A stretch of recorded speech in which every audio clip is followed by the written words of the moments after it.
অন্ধকার পেরিয়ে আলোর রেখা, রিকশা চালক থেকে সরকারি কর্মচারী। 1. জীবন রথের চাকা।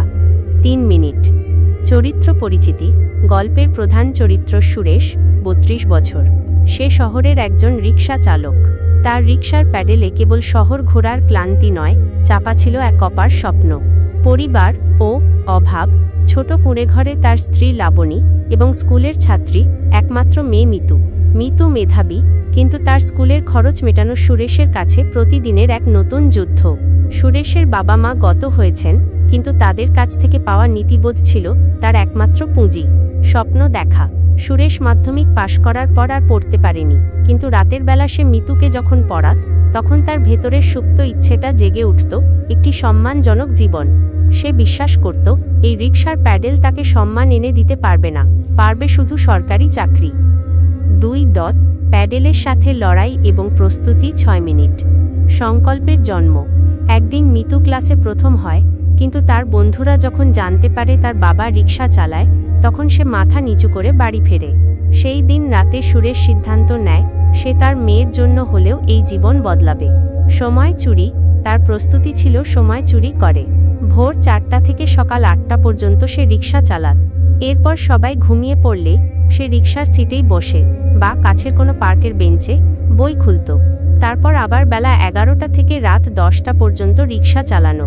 এর মাঝে দুপুর 1টার ভাত খাওয়ার বিরতিতে সে খবরের কাগজ আর সাধারণ জ্ঞানের বই দেখত। আর্থিক বাধা। চাকরির প্রস্তুতির জন্য কোচিং তো দূর, ভালো গাইড কেনারও উপায় ছিল না।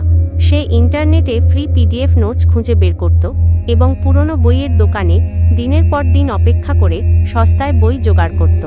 তার রিকশার ব্রেক সারানোর টাকাও সে বই কেনার জন্য বাঁচাত। লাবণীর নিঃশব্দ সমর্থন। লাবণী তার স্বামীর এই সংগ্রাম জানত। সে নিজে সামান্য বড়ি তৈরি করে বা অন্যের বাড়িতে কাজ করে কিছু টাকা রোজগার করত, যাতে সুরেশকে বই কেনার জন্য রিকশার রোজগার থেকে হাত না দিতে হয়। 3.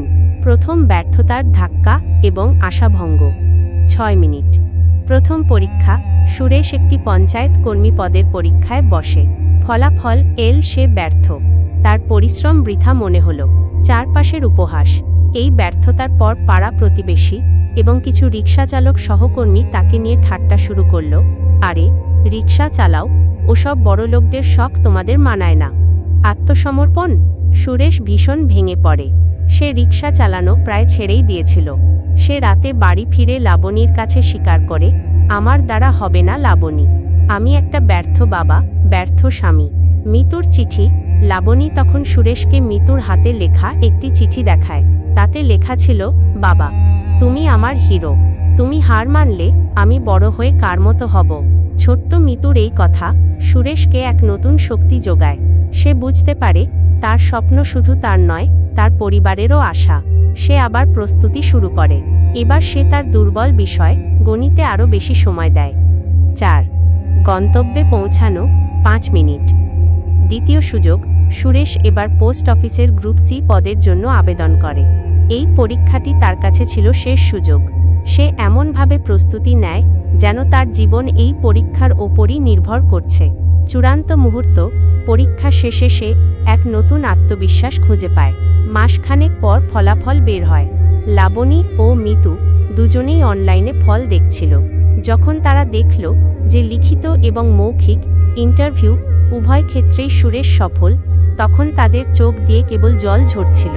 নিয়োগপত্র।